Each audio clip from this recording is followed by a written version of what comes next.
الله الرحمن الرحيم. قال الله تبارك وتعالى في الكلام المجيد وهو يتولى الصالحين. صدق الله العظيم. اللهم صل على سيدنا محمد النبي الأمي وعلى آله وبارك وسلم. رب اشرح لي صدري ويسر لي أمري واحلل عقدة من لساني يفقه قولي. رب زدني علما.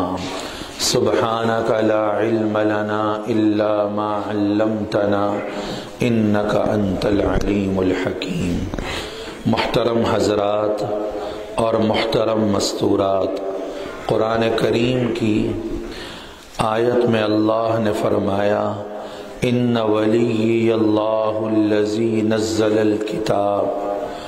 حضور علیہ السلام کے ارشاد کی تعبیر کو اللہ نے قرآن کریم میں نقل کیا، اور گویا ہم میں سے ہر ایک کی زبان سے اللہ نے یہ کہلوانا چاہا کہ ہر ایک یوں کہے کہ بے شک میرا دوست اور میرا ولی وہ اللہ ہے جس نے کتاب کو اتارا. وَهُوَ يَتَوَلَّى الصَّالِحِينَ، اور اللہ ہی نیک لوگوں کا سرپرست ہے، اللہ ہی نیک لوگوں کے کاموں کو بنانے والا ہے، اللہ ہی نیک لوگوں کا ولی ہے. تو دعا کرو اللہ ہم سب کو بھی نیک بنا دے، تاکہ اللہ ہمارا بھی ولی اور سرپرست بن جائے، اور اللہ ہمارا دوست بن جائے. جب اللہ ولی ہوگا تو سارے کام اللہ خود ہی بنا دے گا. تو نیک بننے کی نیت بھی کرنی ہے انشاءاللہ، اس کی دعا بھی اللہ سے مانگنی ہے، اور اس کی کوشش بھی کرنی ہے انشاءاللہ. اور ذہن میں یہ بھی رکھنا ہے کہ نیک بننا بہت آسان ہے، دیندار بننا بہت آسان ہے. آج ایک لفظ چل پڑا دیندار دنیا دار. کیا لفظ چل پڑا؟ دیندار دنیا دار. فلاں دیندار ہے، فلاں دنیا دار. داڑھی، ٹوپی، عمامہ، پانچے ٹخنوں سے اوپر، ظاہری حلیہ وضع قطع، تو کیا بولتے ہیں؟ یہ دیندار ہے. اور اگر اس قسم کی چیزیں نہیں تو کیا بولتے ہیں؟ یہ دنیا دار ہے. جبکہ ایسی بات ہے نہیں.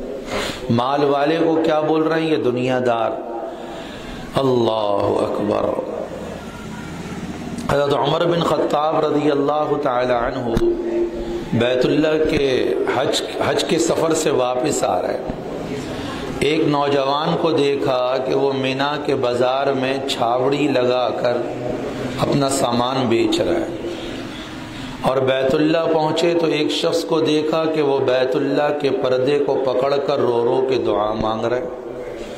تو حضرت نے فرمایا جو پہلا جوان جو بازار میں سامان بیچ رہا تھا، جتنی دیر وہ سامان بیچتا رہا اس کا دل اللہ کے ذکر میں شاغل تھا. یہ دنیا بیچتے ہوئے دیندار ہے. اور جو بیت اللہ کے پردے کو پکڑ کر دعا مانگ رہا ہے اس کا دل اس وقت بھی دنیا کی محبت میں ڈوبا ہوا، وہ اس وقت بھی دنیا دار ہے.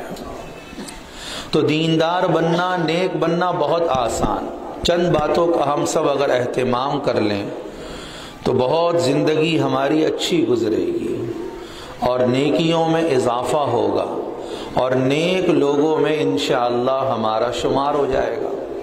ہم سمجھتے ہیں دیندار بننے کے لیے بڑے پاپڑ بیلنے پڑتے ہیں، بہت کچھ چھوڑنا پڑتا ہے، مختلف قسم کی وضع قطع اختیار کرنی پڑتی ہے.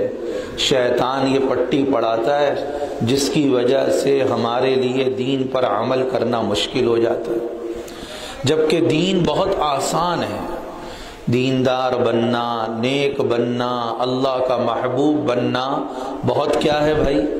آسان.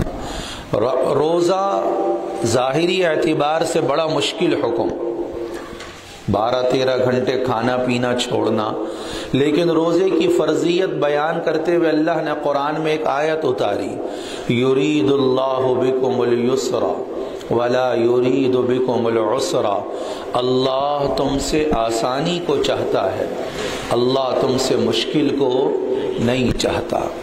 حضور علیہ السلام کی زندگی ہم سب کے سامنے کتنی عبادات والی، محنت والی، مشقت والی، مجاہدے والی، لیکن آپ علیہ السلام کے بارے میں ایک بات آتی ہے، صحابہ کہتے ہیں کہ ما خیر النبی صلی اللہ علیہ وسلم بین امرین الا اختار ایسرہما ما لم یکن اسما فاذا کان اسما کان ابعد الناس منہ، کہ میرے آقا صلی اللہ علیہ وسلم کو جب بھی دو باتوں کے درمیان اختیار دیا جاتا تو آپ اس میں سے آسانی والے پہلو کو اختیار کرتے جب تک کہ وہ گناہ والی بات نہ ہوتی۔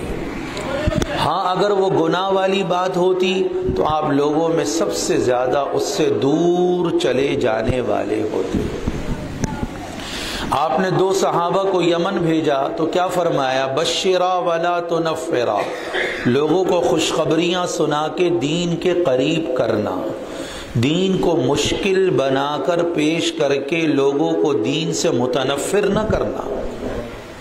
بشرا، لوگوں کو دین کے قریب لے کر آؤ، خوشخبریاں سنا کر، فضائل سنا کر، آسانیاں بتا کر، مسئلوں کا حل بتا کر کہ ہم کر سکتے ہیں، سب کچھ کر سکتے ہیں، کوئی مشکل نہیں۔ ولا تنفرا یسرا ولا تعسرا، آسانیاں لوگوں کے لیے پیدا کرنا، مشکل لوگوں کے لیے نہیں پیدا کرنا۔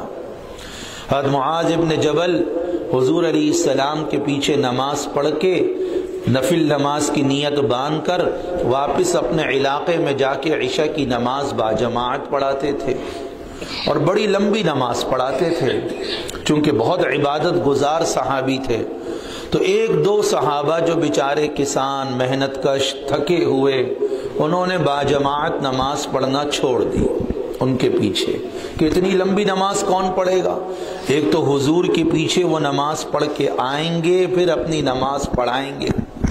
آپ کو پتہ چلا تو روایات میں آتا ہے اتنا غصے میں آپ کو کبھی نہیں دیکھا گیا جتنا غصے میں اس وقت دیکھا گیا، اور آپ نے حضرت معاذ سے غصے میں فرمایا افتان انت یا معاذ، اے معاذ کیا تو لوگوں کو فتنے میں ڈالنے والا ہے، تو لوگوں کو فتنے میں مبتلا کرنے والا ہے۔ آپ نے اماموں سے فرمایا اذا قم احدکم قوما فلیخفف وان فیہم الضعیف والکبیر والمریض، کہ جب تم میں سے کوئی کسی کی امامت کرے تو ذرا ہلکی نماز پڑھائے، چونکہ پیچھے کمزور بھی ہیں، بوڑھے بھی ہیں، مریض بھی ہیں، تو دین میں آسانی ہے، مشکل نہیں ہے۔ بس پہلی چیز ہے نیت کریں ہم سب انشاءاللہ دیندار بننا ہے اور نیک بننا ہے۔ نیت کر لیں گے تو اللہ آسانیاں پیدا کرے گا۔ چند چیزیں عرض کرنا چاہتا ہوں جو بڑوں سے سنی۔ پہلے درجے میں ہم سب مرد بھی عورتیں بھی کوشش کریں، نیت کریں باوضو رہنے کی۔ جتنی دیر باوضو رہو گے عبادت کا ثواب لکھا جاتا رہے گا۔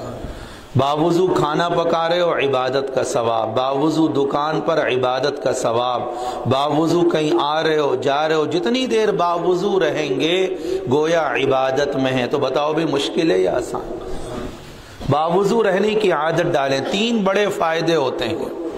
پہلا بڑا فائدہ کہ وضو مومن کا ہتھیار ہے جو شیطان سے بچاتا ہے، اور شیطان میرا تمہارا دشمن ہے جو ہم سے گناہ کرواتا ہے۔ باوضو رہنے والے کے لیے گناہ کروانا اس سے بڑا مشکل ہو جاتا ہے۔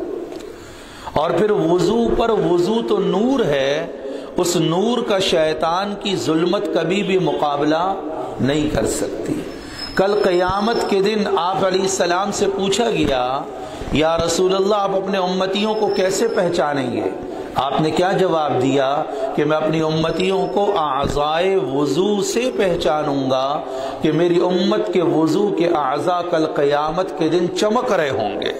اور آپ نے مثال دے کر سمجھایا کہ بہت سارے کالے گھوڑے ہوں ان میں ایک آدمی کا گھوڑا ایسا ہو جس کی پیشانی پہ سفیدی ہو. آپ نے بھی دیکھا ہوگا بعض گھوڑے ایسے ہوتے ہیں پاؤں بھی سفید پیشانی بھی سفید. آپ نے فرمایا کیا ان تمام گھوڑوں میں سے وہ اپنے گھوڑے کو نہیں پہچان لے گا؟ سب نے کہا بآسانی پہچان لے گا.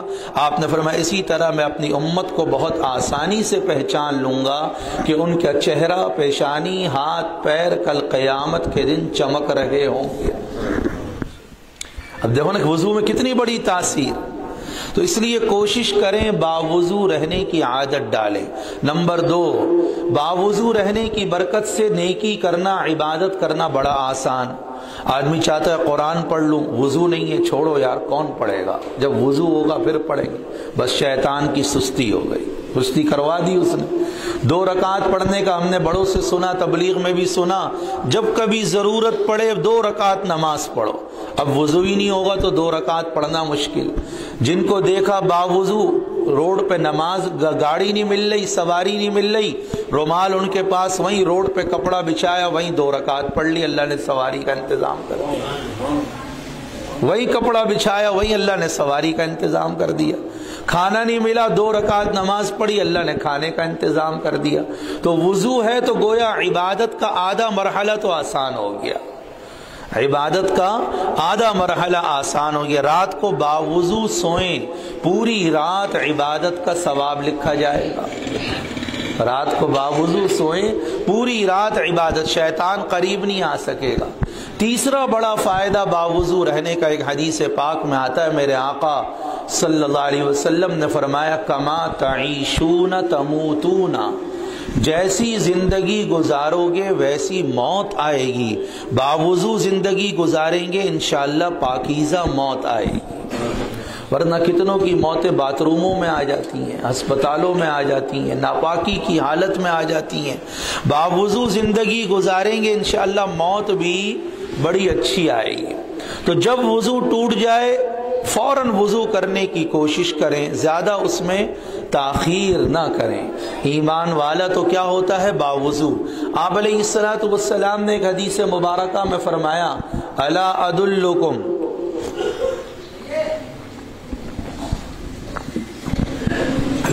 الا ادلکم علی ما یمحو اللہ بہ الخطایا ویرفع بہ الدرجات العلا. قالوا بلا یا رسول اللہ. قال اسباغ الوضوء على المكاره وكثرة الخطى الى المساجد وانتظار الصلاة بعد الصلاة فذلكم الرباط فذلكم الرباط. ترغیب کا انداز آپ کا، اے میرے صحابہ کیا تمہیں وہ عمل نہ بتلاؤں، ایسی چیز کی طرف رہنمائی نہ کروں، ایسی کام کی بات نہ بتلاؤں. شوق پیدا کر رہے ہیں آپ، صحابہ کے دلوں میں شوق پیدا کر رہے ہیں. کیا میں تمہیں ایسی پیاری مزیدار کام کی بات نہ بتلاؤں جس پر اللہ تم سب کے گناہوں کو مٹا دے گا اور تمہارے درجات کو بہت بلند کرے گا. صحابہ نے کہا یا رسول اللہ ضرور بتلائیے. 3 باتیں آپ نے ارشاد فرمائی. عمل کریں گے نا بھائی انشاءاللہ، میں بھی نیت کرتا ہوں، ہم بھی نیت کریں. پہلی بات، ناگواریوں کے باوجود وضو کو کامل مکمل بنانا. شریعت میں وضو کی بڑی اہمیت، اس وجہ سے جتنے نماز کے فضائل ہیں ان سب پر اگر آپ غور کریں گے تو اس میں آپ کو ایک جملہ ملے گا من توضأ فاحسن وضوءہ، جو وضو کرے اور اپنے وضو کو اچھا بنائے اور اس وضو میں ایک مسواک کی سنت کو لازم پکڑیں. کوئی وضو مسواک کے بغیر نہ ہو. ایک بہت بڑے عالم کا میں بیان سن رہا تھا، فرمانے لگے 80-85 بیماریوں کا علاج اس مسواک کے اندر، لیکن یہود و نصارہ نے اس کا متبادل ٹوتھ پیسٹ ہمیں دے دیا کہ آج ہر گھر میں ٹوتھ پیسٹ کا اہتمام ہے. بچوں سے بھی کرواتے ہیں، عورتوں سے، مردوں سے، بوڑھوں سے. مسواک کا اہتمام نہیں. جبکہ میرے آقا صلی اللہ علیہ وسلم کی زندگی کا آخری وقت ہے، الفاظ مبارک زبان سے پورے نہیں نکل رہے۔ حضرت عائشہ کے بھائی عبد الرحمن بن ابو بکر آئے، ان کے ہاتھ میں مسواک تھی، آپ کی زبان سے الفاظ نہیں نکل رہے تھے، لیکن آپ نے للچائی ہوئی نگاہوں سے مسواک کی طرف دیکھا۔ حضرت عائشہ سمجھ گئی، اپنے بھائی سے مسواک لی اور اپنے دانتوں سے چبا کر نرم کیا اور حضور علیہ السلام کو پیش کیا۔ حضرت عائشہ ساری زندگی فخر کرتی تھیں کہ میں زندگی کے سب سے آخر میں میرا لعاب، جس کو تھوک بولتے ہیں، وہ حضور علیہ السلام کے لعاب کے ساتھ مل گیا، میری بخشش کا ذریعہ بن جائے۔ آخری عمل زندگی کا مسواک، گھر میں داخل ہوتے ہوئے مسواک، گھر سے باہر نکلتے ہوئے مسواک، کسی سے ملاقات کرنے سے پہلے مسواک، بیوی کے پاس جانے سے پہلے مسواک، مسجد میں آنے سے پہلے مسواک، حتیٰ کہ شوافے کے نزدیک، شواف حضرات کے نزدیک تو مسواک نماز کی سنت ہے۔ اسی لیے آپ نے عربوں کو دیکھا ہوگا وہ صف میں کھڑے ہو کے مسواک کرتے ہیں، چونکہ بعض احادیث میں السواک عند کل صلاۃ، آپ نے فرمایا اگر مجھے اپنی امت پر مشقت کا خوف نہ ہوتا تو ہر نماز کے وقت مسواک کو واجب قرار دے دیتا۔ اتنی اہمیت ہے شریعت میں اس مسواک کی سنت کی، لیکن آج غیروں نے بڑے منظم طریقے سے ہماری زندگی سے اس سنت کو نکال دیا۔ ہر گھر میں ٹوتھ پیسٹ ملے گا، ہر باتھ روم میں، ہر واش بیسن میں، کہتے ہیں صبح بھی کرو شام بھی کرو۔ ادھر میرے نبی کہہ رہے ہیں 5 بار تو کم از کم مسواک کرو، اس کے علاوہ آپ سے 20 موقعوں پر مسواک کرنا سنت سے ثابت ہے۔ اگر اس مسواک کی سنت کو لازم پکڑ لو، کوئی منہ کی بیماری بچے گی۔ آج ذکر کیوں نہیں ہو رہا؟ چونکہ مسواک نہیں ہو رہی۔ حضرت مولانا مفتی رفیع عثمانی صاحب رحمۃ اللہ علیہ فرماتے ہیں مجھ سے بیان صحیح طرح نہیں ہوتا تھا، زبان موٹی تھی، پھنستی تھی، لکنت تھی۔ میں نے اپنے شیخ سے کہا، انہوں نے فرمایا جب وضو کرتے وقت مسواک کرتے ہو تو جہاں دانتوں پہ مسواک پھیرتے ہو وہاں زبان کی دونوں کناروں پہ بھی مسواک پھیر لیا کرو۔ فرماتے ہیں جب سے میں نے یہ عمل شروع کیا اللہ نے میری زبان کی لکنت کو ختم کر دیا۔ ایک سنت کا اتنا بڑا فائدہ۔ آج دیکھو اشتہارات ٹوتھ پیسٹوں کے، پتہ نہیں کس، میرے پاس وقت نہیں ہے ورنہ میں بتاتا کس طریقے سے انہوں نے ہمیں سنت سے دور کر دیا۔ تو آپ نے فرمایا الا ادلکم علی ما یمحو اللہ بہ الخطایا ویرفع بہ الدرجات العلا قالوا بلا یا رسول اللہ۔ پہلا عمل آپ نے فرمایا ناگواریوں کے باوجود وضو مکمل کرنا۔ حدیث میں آتا ہے جب انسان سو جاتا ہے شیطان اس پر 3 گرے لگا دیتا ہے۔ اب جب اٹھا تو جب اٹھنے لگتا ہے تو شیطان کیا بولتا ہے علیک لیل طویل فرقت، بڑی لمبی رات پڑی ہے، سو جا۔ تہجد میں اٹھنے کی نیت کی، فجر میں اٹھنے کی نیت کی، شیطان تھپکیاں دے کر کیا کرتا ہے؟ سلاتا ہے۔ علیک لیل طویل فرقت، ارے ابھی تو 5 منٹ 10 منٹ، ابھی تو بہت لمبی رات پڑی ہے، پھر اٹھ جانا۔ بس سمجھو یہ کس کا داؤ چل رہا ہے۔ اب اٹھ گیا، وضو کر لیا، ایک گرہ کھل گئی، وضو کر لیا، اٹھ گیا، ایک گرہ کھل گئی، وضو کر لیا، دوسری گرہ کھل گئی، نماز کے لیے کھڑا ہو گیا، تیسری گرہ کھل گئی۔ اب اس کی صبح ایسی ہوتی ہے کہ اس کا نفس پاکیزہ، عمدہ، طبیعت میں نشاط، چستی، مزہ، لذت، رغبت، دل میں اطمینان، ادھر بھاگ رہا ہے ادھر بھاگ رہا ہے، ہنس کے مسکرا کے مل رہا ہے، کوئی بیماری نہیں، کچھ نہیں، کیونکہ صبح سویرے اٹھ کر کیا کر لیا؟ وضو کر لیا اور نماز پڑھ لی۔ پورا دن خوشگوار، مزیدار، عمدہ، پاؤں میں درد نہیں، ہاتھوں میں درد نہیں، جسم میں درد نہیں، تھکاوٹ کا احساس نہیں، کچھ نہیں، چونکہ صبح سویرے جلدی اٹھ کر کیا کر لیا؟ وضو کر لیا۔ پورا دن اصبح نشیطا طیب النفس، حدیث کے الفاظ، اس کی صبح نشاط کی حالت میں، چستی کی حالت میں، اس کا نفس بڑا عمدہ۔ اور اگر یہ نہیں ہوتا وَإِلَّا أَصْبَحَ خَبِيثَ النَّفْسِ کسلان، اگر صبح نہیں اٹھے، وضو نہیں کیا، نماز نہیں پڑھی تو پورا دن اس کا گندا، طبیعت میں سستی، طبیعت میں بوجھ، آنکھیں جھکی ہوئی، جسم تھکا ہوا، گھٹنوں میں درد، جوڑوں میں درد، ادھر درد ادھر درد، کھانے کا جی نہیں چاہ رہا، شوہر سے بیوی سے بات کرنے کا جی نہیں چاہ رہا, کوئی چیز اچھی نہیں لگ رہی, طبیعت میں سستی چھائی ہوئی, ہزاروں ڈاکٹروں کے پاس جا رہے ہیں, کبھی کہتے ہیں جی کسی نے کچھ کرا دیا, کبھی کہتے ہیں شوگر, کبھی بلڈ پریشر, کچھ نہیں. فجر نہیں پڑی اہتمام سے, وضو اہتمام سے نہیں کیا, اللہ نے پورا دن نفس کو سست بنا دیا اور گندا کر دیا اور خبیث کر دیا, بیماریوں کو مسلط کر دیا. تو پہلا عمل ناگواریوں کے باوجود وضو کامل مکمل, دوسرا عمل کثرت سے مسجدوں کی طرف جانا, تیسرا عمل ایک نماز کے بعد دوسری نماز کے انتظار میں بیٹھنا. آپ نے فرمایا یہ وہ عمل جو اللہ کے راستے میں سرحدوں پہ پہرا دینے کے برابر ہے.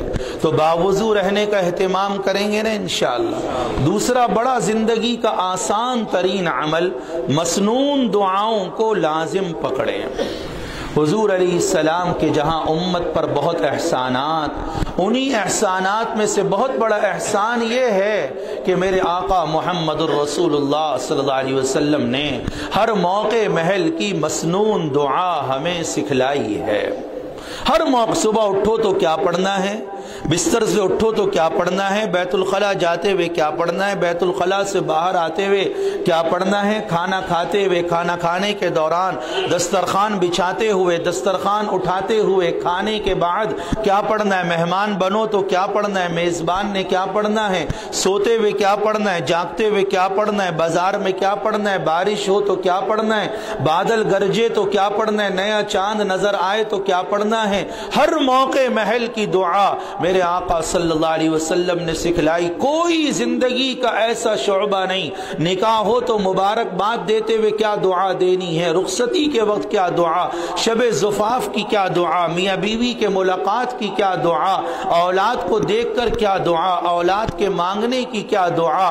قرآن میں بھی اللہ نے دعائیں سکھلائیں, نبی نے بھی دعائیں سکھلائیں. مسنون دعائیں حصن حسین ہیں, مضبوط ترین قلعہ ہیں, لہذا مسنون دعاؤں کو یاد کرنے کا اہتمام. بڑی چیزیں لوگوں کو یاد ہو جاتی ہیں, روزانہ ایک ایک دعا یاد کر لیں. 5 سال کی عمر کا بچہ ہو جائے اس کو روزانہ ایک دعا سکھلائیں, روزانہ ایک دعا سکھلائیں, روزانہ ایک دعا سکھلائیں.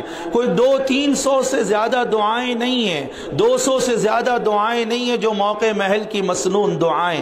چند دعائیں تو مخصوص ہیں, اس کے علاوہ بھی آپ علیہ السلام نے دعائیں سکھلائی. ملا علی قاری رحمت اللہ علیہ نے حزب الاعظم میں بھی ان دعاؤں کو جمع کیا, حسن حسین میں علامہ جزری نے جمع کیا, مناجات مقبول میں ان دعاؤں کو جمع کیا گیا. مسنون دعاؤں کی صبح شام کی حفاظت کی دعاؤں پر کئی کتابیں چھپی ہوئیں, ان دعاؤں کو پڑھنا بھی ہے.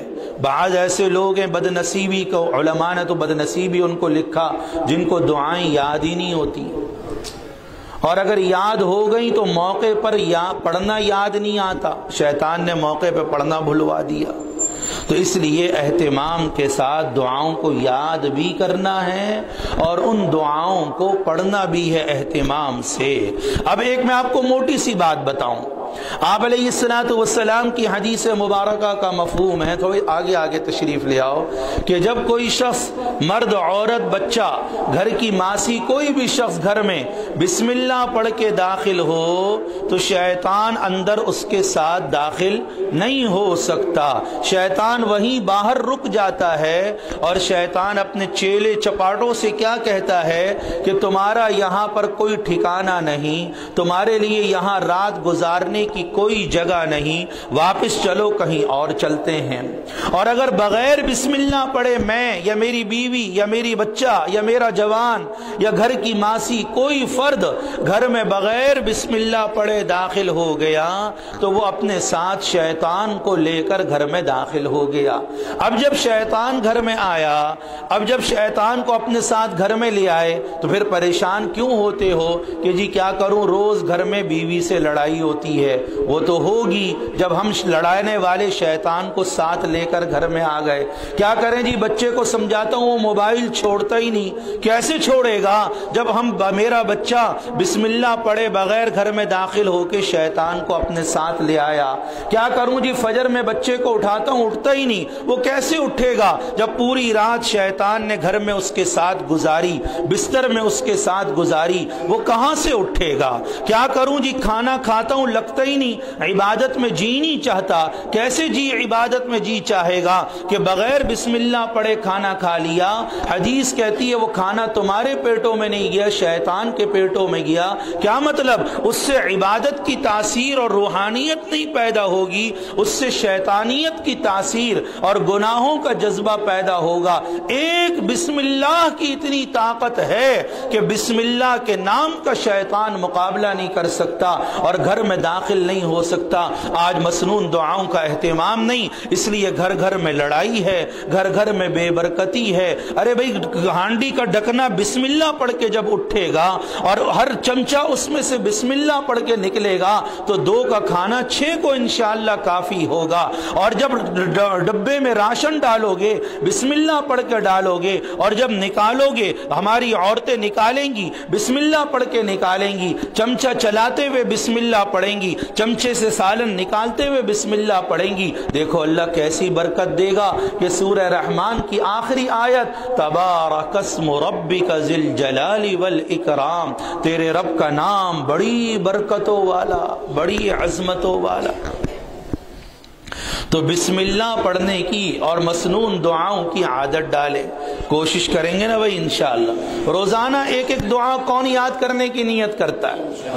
ہم سب نیت کر لیں۔ بھی ہمیں تو بڑا 10 سال پرانا حساب یاد رہتا ہے، بڑی ہسٹری یاد رہتی ہے، بڑی تاریخ ہمیں یاد رہتی ہے، ہمارا ذہن تو بڑا اچھا ہے۔ آپ نے تو ایم ایس بھی کر لیا، ماسٹر بھی کر لیا، سب کچھ کر لیا، نبی کی دعائیں یاد نہیں تو کچھ نہیں۔ آپ کا ذہن اور میرے بچے کا ذہن بڑا اچھا ہے تو بھئی دعائیں کتنی یاد ہیں اس کو، پھر پتہ چلے گا نا کہ ذہن کتنا اچھا ہے۔ تو نیک بننا بڑا آسان، کھانا بھی ہے، پینا بھی، سونا بھی، جاگنا بھی، موقع محل کی دعاؤں کا اہتمام کر لیں۔ اسی طرح میرے بھائیوں اور میری محترم مستورات، اللہ کے کلام قرآن کریم کے ساتھ ہمارا ایک خاص شغف ہو، ایک خاص تعلق ہو۔ آپ نے فرمایا میرا جی چاہتا ہے میرے ہر امتی کے دل میں، یہ میرے نبی کی تمنا، باپ چاہتا ہے میرا بیٹا یہ بنے، وہ بنے، فلانا بنے، اور بیٹا اس کی خواہش کو پورا کرنے کی کوشش کرتا ہے تو باپ اس کو پیار کرتا ہے، انعام دیتا ہے۔ میرے نبی کی بھی ایک تمنا ہے، خواہش ہے، آپ نے فرمایا میرا جی چاہتا ہے کہ میرے ہر امتی کے دل میں سورہ یاسین محفوظ ہو۔ تو بھئی یاد ہوگی انشاءاللہ، نہیں تو ابھی سے نیت کر لیں بھئی انشاءاللہ روز سورہ یاسین زبانی یاد کریں گے۔ نبی کی خواہش کو پورا کرنا چاہیے نہیں کرنا چاہیے؟ کہ آپ نے کیا فرمایا میرا جی چاہتا ہے میرے ہر امتی کے دل میں سورہ یاسین ہو۔ 30 آیات کی سورت ایسی ہے جو روزانہ اس کو پڑھے گا قبر اس کے لیے شفاعت کرے گی۔ سورہ ملک یاد کر لیں، روزانہ سورہ ملک پڑھ لیں۔ بڑی بڑی صورتیں، سورہ واقعہ، عبداللہ بن مسعود رضی اللہ عنہ بیمار ہو گئے، عثمان غنی رضی اللہ عنہ نے پیغام بھجوایا علاج کرواؤں، جواب دیا الطبیب امرضنی، آپ ڈاکٹر بھیجنے کی بات کر رہے ہیں، جو معالج ہے اسی نے تو مجھے بیمار کیا ہے۔ بیماری کس کی طرف سے آئی ہے؟ اللہ کی طرف سے، خود ہی اچھا کر دے گا۔ کہا آپ کی بیٹیاں ہی بیٹیاں ہیں، کچھ بھجوا دوں؟ لڑکا کوئی نہیں ہے، بیٹیاں ہی بیٹیاں۔ فرمایا میں نے اپنے نبی علیہ السلام سے سنا کہ جس گھر والے روز رات کو سورہ واقعہ پڑھیں گے اس گھر میں کبھی مال کی تنگی نہیں آئے گی، کبھی پریشانی فقر و فاقہ نہیں آئے گا۔ میں نے اپنی بچیوں کو سورہ واقعہ یاد کرا دی ہے۔ کیا کہہ رہے ہیں حضرت عبداللہ بن مسعود؟ کہ میں نے اپنی بچیوں کو سورہ واقعہ یاد کرا دی۔ اس لفظ پہ غور کرنا، میں نے اپنی بچیوں کو سورہ واقعہ یاد کرا دی، وہ روزانہ سورہ واقعہ پڑھتی ہیں، انشاءاللہ انہیں کبھی مال کی پریشانی نہیں ہوگی، آپ کو مال بھیجنے کی کوئی ضرورت نہیں ہے۔ قرآن سے تعلق ہو۔ اللہ نے ہمیں حکم دیا، آگے رمضان آ رہا ہے، اللہ نے حکم دیا نماز میں لمبا قیام کرو، قم اللیل الا قلیلا، آدھی رات کھڑے رہو، پوری رات کھڑے رہو۔ اب ساتھی پوچھتے ہیں جی کیسے کھڑے ہوں؟ جب بڑی صورتیں یاد نہیں ہوں گی تو لمبا قیام کیسے ہوگا؟ اس لیے جب بڑی صورتوں کو یاد کریں گے، اور اگر دماغ اللہ نے اور اچھا دیا تو آخر کے 3 پارے زبانی یاد کر لیں، روزانہ کچھ نہ کچھ حصہ قرآن کا یاد کریں، یاد کے تلاوت تو کرنی ہے، روزانہ کچھ نہ کچھ۔ آپ نے بڑے پیار سے ترغیب دے کر میرے نبی کی مثالیں بڑی عمدہ، آپ لوگوں کو ذہنوں کو قریب کرنے کے لیے صحابہ کے زمانے میں گابن اونٹنیاں بڑی قیمتی سرمایہ، جیسے آج کل کی پجیرو مرسڈیز گاڑی، اس زمانے میں یہ بڑی قیمتی چیز شمار ہوتی تھی۔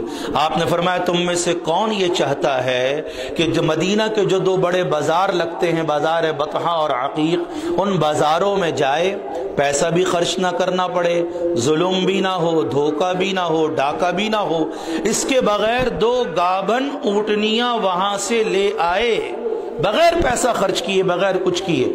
صحابہ نے کہا کون ہم میں سے یہ نہیں چاہتا ہوگا؟ سب چاہتے ہیں نا بھائی کوئی کہ آپ کو 2 گاڑیاں ملیں گی، 2 سواریاں ملیں گی، 2 لاکھ روپے ملیں گے، مثال دے رہا ہوں، کچھ بھی نہیں خرچنا پڑے گا، تیار ہو؟ ہاں بھی سب تیار ہیں۔ آپ نے مثال دے کے سمجھایا صبح سویرے جاؤ، مسجد جاؤ اور اللہ کے کلام کی 2 آیتیں سیکھو، یہ 2 گابھن اونٹنیوں سے زیادہ بہتر ہے۔ حضرت عمر فرماتے ہیں میں نے سورہ بقرہ 12 سال میں سیکھی۔ کتنے سال میں؟ امیر المؤمنین خلیفۃ المسلمین بن گئے، پھر بھی کیا سیکھ رہے ہیں؟ قرآن سیکھ رہے ہیں۔ اور جب 12 سال میں سورہ بقرہ سیکھی تو خوشی میں اونٹ ذبح کر کے سارے مدینے والوں کی دعوت کی، خوشی میں اونٹ ذبح کر کے سارے مدینے والوں کی دعوت کی۔ قرآن ہمیں اچھا پڑھنا آئے، اس کے لیے تجوید سیکھیں، اچھے قراء کے پاس جائیں، اچھا قرآن پڑھنا سیکھیں، قرآن سنیں، قرآن کو یاد کریں کہ جس سینے میں قرآن ہوگا آگ اس دل کو نہیں جلائے گی، کہ جس چمڑے میں قرآن رکھ دیا جائے آگ اس چمڑے کو جلا، تو جس سینے میں قرآن کا اچھا خاصا ذخیرہ محفوظ ہوگا، اس کی برکت سے انشاءاللہ اللہ جہنم کی آگ سے بچا لے گا۔ کل رسول کیا شکوہ کریں گے؟ یا رب ان قوم اتخذوا ھذا القرآن مہجورا، اے اللہ انہوں نے قرآن کو چھوڑ دیا تھا، قرآن کو پسے پشت ڈال دیا تھا۔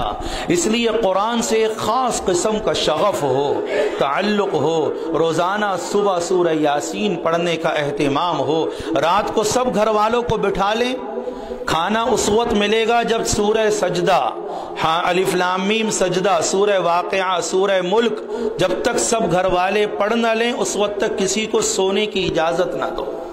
تھوڑی سی پابندی کرنی پڑے گی نا، برکتیں پھر دیکھو اللہ کیسی عطا فرمائے گا۔ بھئی سارے گھر والے ہاں بھی تم نے دوائی کھا لی، تم نے کھانا کھا لیا، یہ کیوں نہیں پوچھتے تم نے سورہ واقعہ پڑھ لی، تم نے سورہ ملک پڑھ لی، تم نے سورہ الف لام میم سجدہ پڑھ لی؟ اس وقت تک سونے کی اجازت نہیں۔ فجر کے بعد پہلے سب سورہ یاسین پڑھیں گے، اور پہلے گھروں میں معمول ہوتا تھا، گھروں سے آواز آتی تھی، سب گھر والے اکٹھے بیٹھ کر سورہ یاسین پڑھتے تھے، بعض جگہ اجتماعی دعائیں ہوتی تھیں، اس کے بعد کوئی آدمی دنیا کے کام کے لیے نکلا کرتا تھا۔ تو اس طریقے سے اگر ہم تھوڑا سا اہتمام کریں گے ہماری نیکیوں میں انشاءاللہ اضافہ ہوتا جائے گا۔ اسی طرح ایک اور کام،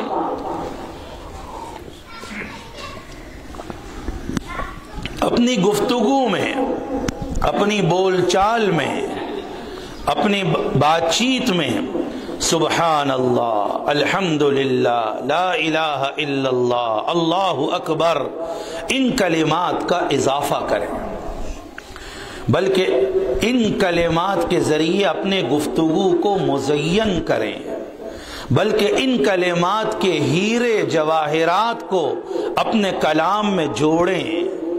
کیا ایک مرتبہ بولو سبحان اللہ۔ ترازو جو کل اللہ قیامت کے دن قائم کرے گا، امام بخاری نے اپنی کتاب بخاری میں آخری باب قائم کیا، وَنَضَعُ الْمَوَازِينَ الْقِسْطَ لِيَوْمِ الْقِيَامَةِ، باب قول اللہ تعالی کہ اللہ نے قرآن میں فرمایا میں قیامت کے دن انصاف کے ترازو کو رکھوں گا، 2 پلڑے، اعمال تلیں گے، ایک میں نیکیاں ایک میں برائیاں، اور ایک پلڑے میں 7 آسمان 7 زمین کو رکھ دیا جائے، وہ اس کے لیے کافی ہو جائے۔ اتنے بڑے بڑے پلڑے، ایک ایک پلڑا اتنا بڑا، بولو سبحان اللہ، ایک پورا پلڑا ثواب سے بھر گیا، الحمدللہ پورا پلڑا ثواب سے بھر گیا، لا الہ الا اللہ سیدھا عرش پہ پہنچا۔ آپ نے بعض بزرگوں کے کلمات میں سنا ہوگا، بولتے بولتے اچانک سبحان اللہ، کوئی تعجب کی بات بے ساختہ ان کی زبان سے نکلتا ہے، عادت پڑی ہوئی ہے ان کی، ہر تھوڑی دیر کے بعد سبحان اللہ، الحمدللہ، لا الہ الا اللہ، لا حول ولا قوت الا باللہ، استغفر اللہ۔ ان کلمات کو بار بار کہنے کی عادت، ایک تو نہیں کہ اہتمام سے آپ ذکر کے لیے بیٹھیں، وہ تو بیٹھیں گے، لیکن عام بول چال کے درمیان بھی ان کلمات کو، کسی نے احسان کر دیا فوراً زبان سے نکلے جزاک اللہ، کوئی اچھی بات ملے الحمدللہ، عجیب بات ملے سبحان اللہ، کوئی گناہ کی بات فوراً استغفر اللہ۔ حضور علیہ السلام تو گناہوں سے معصوم عن الخطا۔ صحابہ فرماتے ہیں ایک ہی مجلس میں، اللہ اکبر، میں تو پڑھ کے حیران کیسے عمل ہوگا، میں کوشش بھی کروں تو شاید عمل نہ کر سکوں، لیکن وہاں نبی کی عادت مستمرہ کہ صحابہ فرماتے ایک ہی مجلس میں سرکار دو عالم صلی اللہ علیہ وسلم کی زبان سے ہم نے 70 مرتبہ سے زیادہ استغفار کے کلمات سنے ہیں، ایک ہی مجلس میں، حالانکہ کوئی گناہ تو نہیں کر رہا، لیکن ایک عادت، ایک اندر کی کیفیت، اس لیے اپنے گفتگو میں اپنے بچوں کے ساتھ بات چیت میں اللہ کو لے کر آئیں۔ اللہ نے کھانا دیا، اللہ نے پانی دیا، کپڑے اللہ نے دیے۔ اب یہ ہمارے والد محترم اللہ ان کی مغفرت فرمائے، کسی بچے کی ولادت کی خبر ہم کہتے ہیں جی فلاں کے یہاں بچہ پیدا ہو، فوراً ٹوکتے نہیں، بولو اللہ نے اس کو بچہ دیا، فوراً ٹوکتے تھے ہمیں۔ ہماری تربیت، ہماری اصلاح اللہ کی طرف منسوب کرو، بچہ ہوا یہ کیا ہوتا ہے، کس نے دیا؟ اللہ نے دیا۔ اس لیے آپ نے دیکھا ہوگا نا اسکول کالج میں ایک نمبر رہ گیا، فرسٹ پوزیشن رہ گئی، وہ ایک نمبر مل جاتا تو کیا ہو جاتا؟ First position. کہیں ایسا نہ ہو کہ وہ سبحان اللہ کا ایک نمبر میری اعلیٰ پوزیشن سے مجھے محروم کر دے، وہ الحمدللہ کا ایک نمبر مجھے اعلیٰ پوزیشن سے کیا کر دے؟ محروم۔ اسی وجہ سے امام بخاری نے آخری حدیث کیا لے کر آئے؟ کلمتان حبیبتان الی الرحمن خفیفتان علی اللسان ثقیلتان فی المیزان۔ میرے نبی علیہ السلام کا سمجھانے کا، عمل کروانے کا انداز ترغیب دیکھو، کتنی پیار سے آپ نے ترغیب دی، 2 کلمے، بس 2 کلمے، زیادہ لمبی چوڑی بات نہیں، 2 کلمے آپ فرما رہے ہیں، بس 2 کلمے اللہ کو بہت محبوب ہیں۔ کلمے والا بھی کیا ہو جائے گا؟ جب کلمے محبوب تو وہ کلمے کا بولنے والا بھی، بولو نا بھائی، کیا ہو گیا؟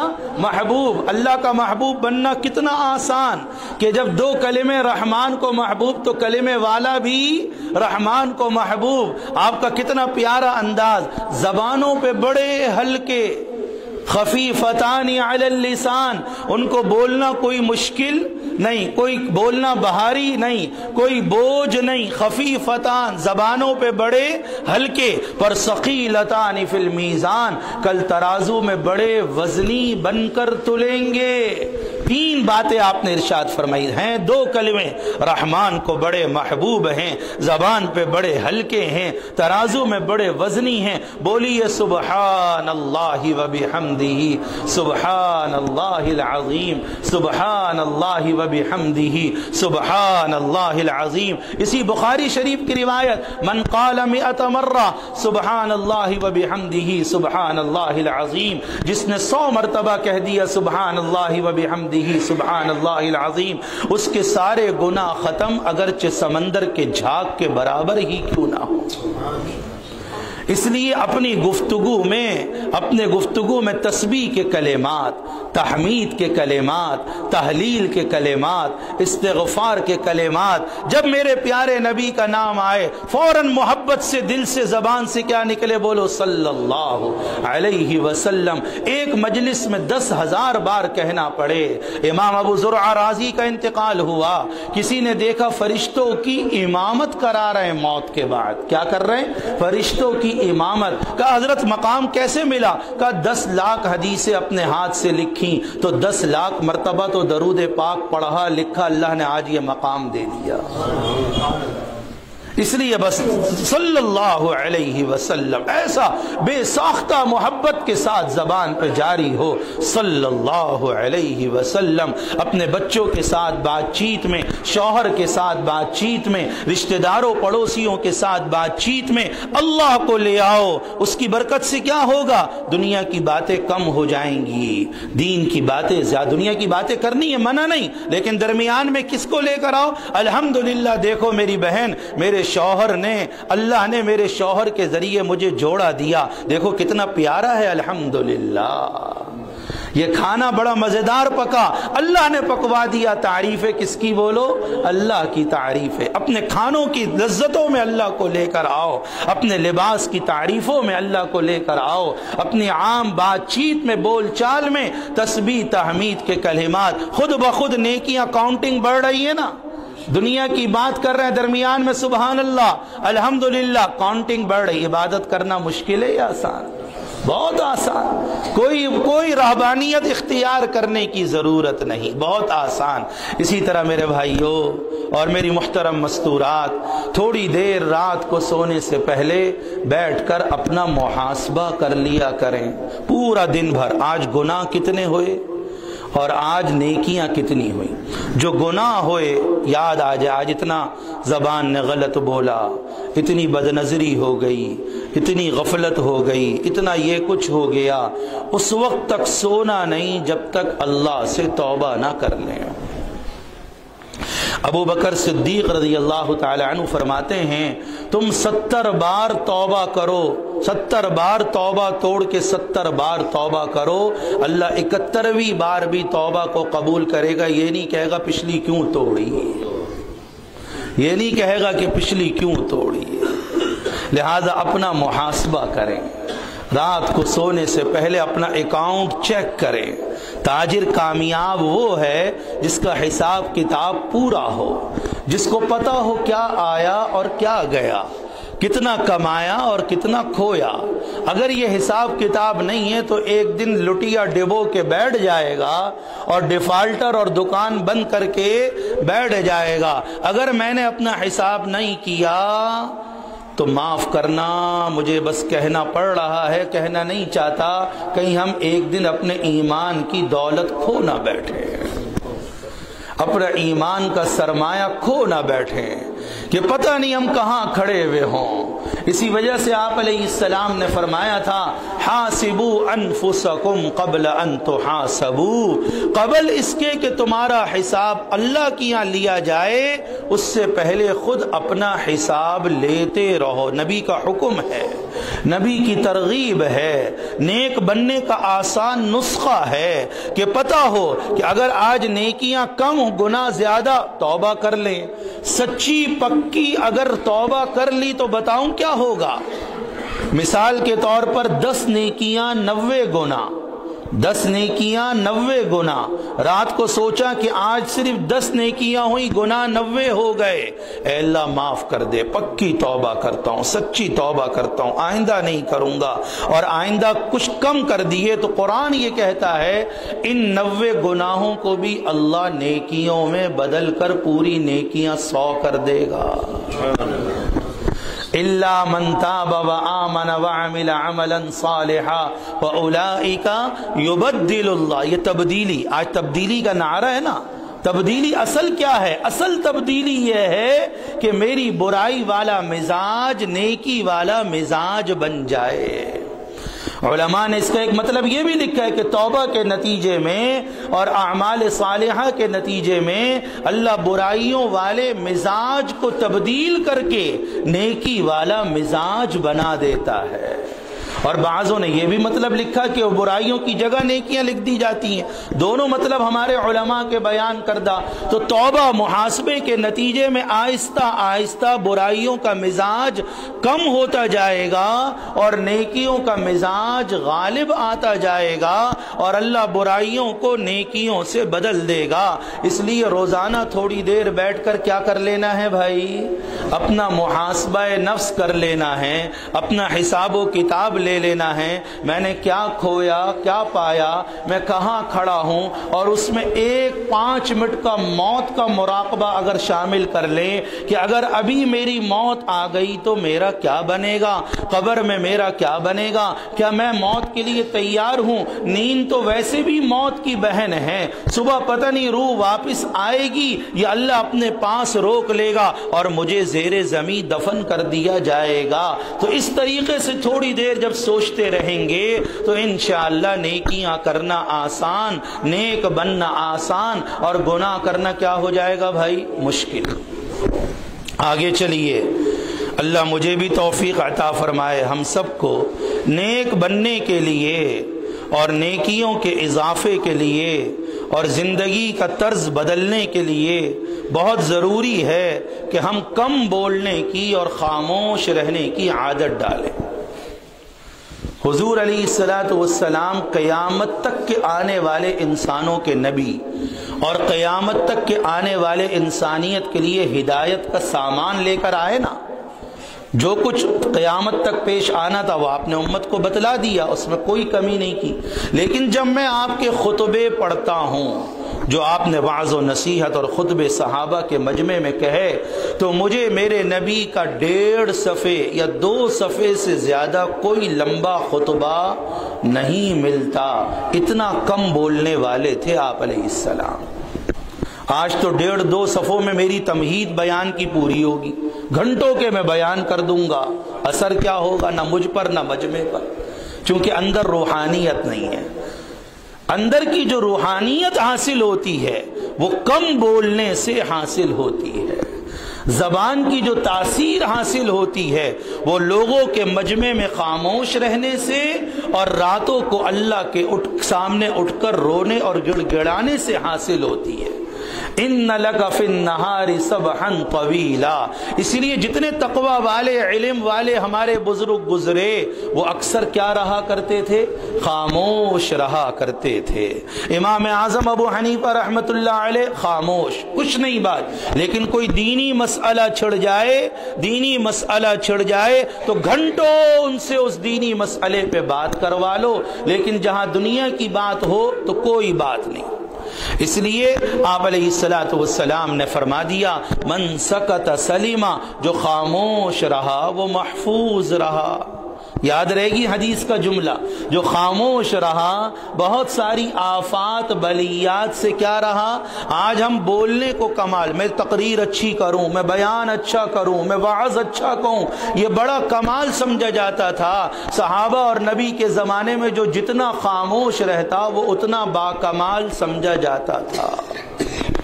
جو جتنا خاموش رہتا، میرے آقا صلی اللہ علیہ وسلم کے بارے میں آتا ہے کان رسول اللہ صلی اللہ علیہ وسلم طویل الصمت، آپ علیہ السلام اکثر وقت خاموش رہتے تھے۔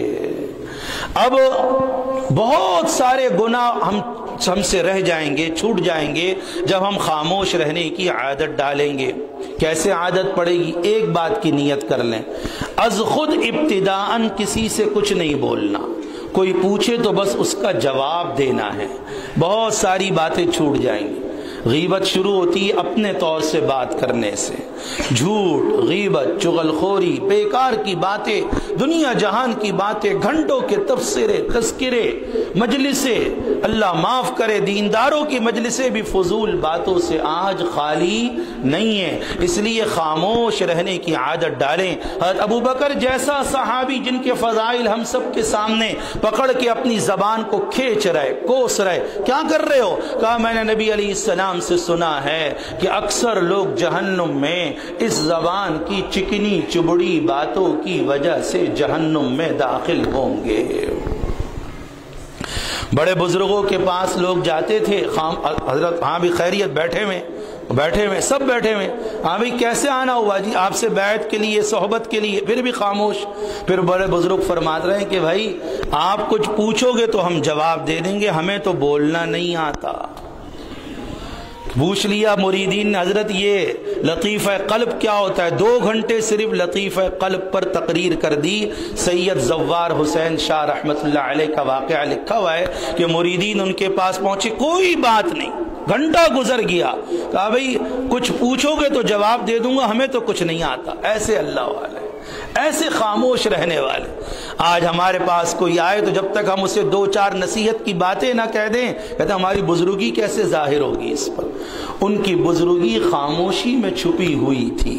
خاموش رہنا عبادت ہے، بولنے پر پکڑ ہے، خاموش رہنے پر کوئی پکڑ نہیں۔ المرء یؤخذ باقرارہ، آدمی کو اپنے زبان کے بولوں کی وجہ سے پکڑا جائے گا۔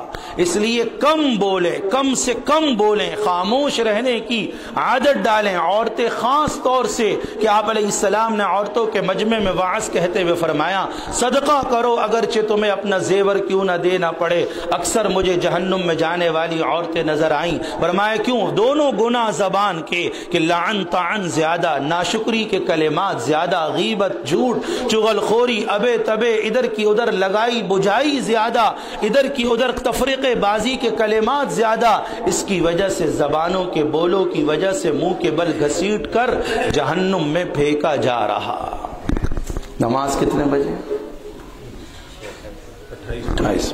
تو اس لیے کم بولنا، خاموش رہنے کی عادت ڈالیں گے نا انشاءاللہ، خاموش رہیں گے تو اللہ کا ذکر کرنا آسان ہوگا، اللہ کا ذکر کرنا آسان ہوگا۔ اسی طرح میرے بھائیوں اور میرے محترم مستورات، آخری بات وقت کی قلت کی بنیاد پر جو عرض کرنا چاہتا ہوں، اللہ سے دوستی کیجئے، اللہ سے اپنا تعلق بڑھائیے، اللہ سے اپنا عشق بڑھائیے۔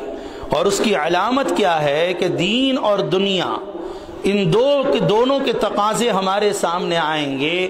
ہم سب اس کی عادت ڈالیں، نیک بننے کا آسان طریقہ کہ ہمیشہ دنیا کو دین پر، بولو بھائی، مقدم کریں گے انشاءاللہ۔ گاڑی رکی اسٹیشن پر، بس رکی اڈے پر، نماز کا وقت ہے، نماز پڑھ لو۔ ابھی تو وقت آگے چل کر پڑھیں گے، آگے گئے پوری گاڑی کا ایکسیڈنٹ ہو گیا، نماز نکل گئی، قضا ہو گئی، بغیر نماز کے دنیا سے چلے گئے۔ پہلے کھانا پکا لوں بعد میں نماز پڑھوں گی، پہلے یہ کام کر لوں بعد میں نماز پڑھوں گی، نہیں، پہلے نماز ہے، پہلے دین ہے، بعد میں دنیا ہے۔ اس کی عادت ڈالیں۔ ہاں، صرف جب بھوک لگی ہو اس وقت حکم یہ ہے کہ پہلے کھانا کھا کر پھر نماز پڑھو، تاکہ نماز خراب نہ ہو جائے بھوک کے چکر میں، مسئلے کی بات ہے۔ لیکن اس کے علاوہ جو پہلے سارے دنیا کے کام، گاہک آ گیا، بھئی پہلے میں نماز پڑھوں گا بعد میں آپ سے نمٹوں گا۔ کوئی ملنے والی آ گئی، پہلے اذان ہو گئی، اذان ہوتے ہی عورتیں نماز کی تیاری میں لگ جائیں، سارے کام ختم کہ اللہ نے بلا لیا۔ اس کی عادت ڈالیں کہ دین کو دنیا پر کیا کرنا ہے؟ مقدم کرنا ہے۔ سنت کو رسم و رواج پر مقدم کرنا ہے۔ شادی سنت کے مطابق، گھریلو زندگی سنت کے مطابق، معاملات سنت کے مطابق، لین دین سنت کے مطابق۔ میں نے دنیا کا کام میں چھڑوا نہیں رہا آپ سے، صرف اتنا کہہ رہا ہوں کہ دیندار بننے کے لیے کیا کریں؟ دین کو دنیا پر مقدم کریں، اللہ سے دوستی کا ہاتھ بڑھائیں، اللہ ہمارا کام بنانے والا بنے گا۔ رابعہ بصریہ رحمت اللہ علیہ کے گھر میں چور گھس آیا، اسے کچھ نہیں ملا، صرف ایک چادر پڑی نظر آئی، اس نے کہا چلو چادر ہی اٹھا لوں۔ چادر اٹھا کے جانے لگا، دروازے ہی نظر نہ آیا، چکرا کے وہیں زمین پہ گر گیا۔ رابعہ بصریہ نے فرمایا میں سو گئی تو میرا دوست تو نہیں سویا۔ کون ہے میرا دوست؟ اللہ۔ کیا تھا؟ ایسا اللہ سے تعلق قائم ہو، ایسا اللہ سے عشق کا تعلق قائم ہو۔ سفیان ثوری رحمت اللہ علیہ وقت کے بادشاہوں کے سامنے ڈٹ جایا کرتے تھے اور حق بات کہا کرتے تھے۔ کسی نے کہا حضرت اس نے وقت کا بادشاہ آ رہا ہے اور آپ کو قید کر کے جیل میں ڈالے گا، مکہ مکرمہ میں رہنے والے۔ کہا اچھا ایسی بات ہے، ایسی بات ہے۔ گئے بیت اللہ کے پردے کو پکڑ کر کہا کہ اللہ اگر وہ وقت کا بادشاہ ابو منصور مکہ میں آ گیا اور مجھے قید کر لیا تو میری تیری دوستی ختم، میری تیری دوستی ختم، طائف سے آگے بڑھ نہیں سکا، وہیں مر گیا۔ اللہ کا تعلق ایسا ہے، اللہ کا عشق ایسا ہے، اللہ کی محبت کو دل میں پیدا کرنا ہے، اللہ سے اللہ کو مانگنا ہے، اپنے دل کی باتیں اللہ سے کرنی ہیں، اپنے دل کے دکھڑے اللہ کے سامنے رکھنے ہیں۔ انما اشکو بسی وحزنی الی اللہ، میں تو اپنے غم کی شکایت اللہ سے کروں گا، اپنے دل کی باتیں اللہ سے کہوں گا۔ میرا دوست اللہ، محبوب اللہ، میرے قریب اللہ، اللہ سے زیادہ کوئی ہماری پکار کو سننے والا نہیں۔ نمازوں کا، ذکر کا، تلاوت کا، مسنون دعاؤں کا، گھریلو زندگی سنت کے مطابق گزارنے کا، اولاد کی نیک تربیت کرنے کا، فکر آخرت کا اہتمام۔ آخری بات، چند منٹ گھر والے بیٹھ کر روزانہ تھوڑی دیر آخرت کے تذکرے کر لیں، جنت کے تذکرے کر لیں، جہنم کے تذکرے کر لیں، جنت کا شوق دل میں بڑھے، جہنم کا خوف دل میں بڑھے۔ اللہ عمل کی توفیق عطا فرمائے۔ رب اغفر ورحم وانت خیر الراحمین۔ اللہم صلی علی سیدنا محمد النبی الامی وعلی آلہ وبارک وسلم۔ اے اللہ، مبارک وقت، مبارک گھڑی، جمعے کا دن کا آخری وقت جا رہا، اس مبارک گھڑی میں ہم سب کے دلوں میں جو نیک جائز تمنائیں، مرادیں، خواہشات ہوں، اے اللہ سب کی دعاؤں کو قبول فرما، سب کی مرادوں کو پورا فرما، سب مردوں عورتوں کی بخشش فرما۔ اے اللہ میں تو آپ سے مانگتا ہوں تو ہم سب سے راضی ہو جا، پوری امت سے راضی ہو جا۔ غزہ فلسطین کے مسلمانوں پہ اپنی مدد اتار دے، ان کی پریشانیوں کو دور فرما دے، ان پر سے ظلم ہٹا دے، ظالموں کو عبرتناک انجام دے دے۔ اے اللہ ہمارے مسائل حل فرما، ہدایت کا نور عطا فرما، ہمیں دیندار بنا، نیک بنا، صالح بنا، متقی بنا، پرہیزگار بنا، اعمال والا بنا، ذکر والا بنا، تلاوت والا بنا۔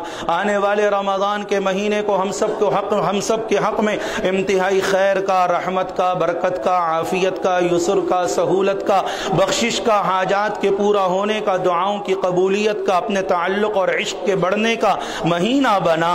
اے اللہ جتنی خیریں ہیں سب رمضان میں ہمیں عطا فرما دینا، جتنا تیری طرف سے اترنے والا اجر و ثواب رمضان میں عطا فرما دینا۔ پوری تیاری کے ساتھ رمضان کا استقبال کرنے کی توفیق عطا فرما، خوب عبادات، ذکر، تلاوت، آہو بکا، گریہ زاری کرنے کی توفیق عطا فرما۔ سب کے روزے، نماز، تراویح، دعاؤں کو پوری امت کے حق میں قبول فرما کر امت کے حالات کو بہتر سے بہتر بنا۔ ہمارے بھائی جان کو، ان کے والد محترم کو جزائے خیر عطا فرما، ہمارے ان کے والد محترم کی مغفرت فرما، درجات کو بلند فرما، اس خانقاہ کو آباد فرما، شاد فرما، یہاں آنے والوں کو پورا فیض پہنچا، آنے والوں کی تربیت ہو، اصلاح ہو، بھائی جان کی عمر میں برکت ہو، ان سب کا سایہ تادیر ہم پر قائم فرما، ساری دعاؤں کو قبول فرما۔ جتنی عورتیں مرد سب حاضر ہیں سب کو خوشیاں عطا فرما کے لوٹا، سب کے غموں کو ختم فرما، پریشانیوں کو دور فرما۔ اللہم ربنا تقبل منا انک انت السمیع العلیم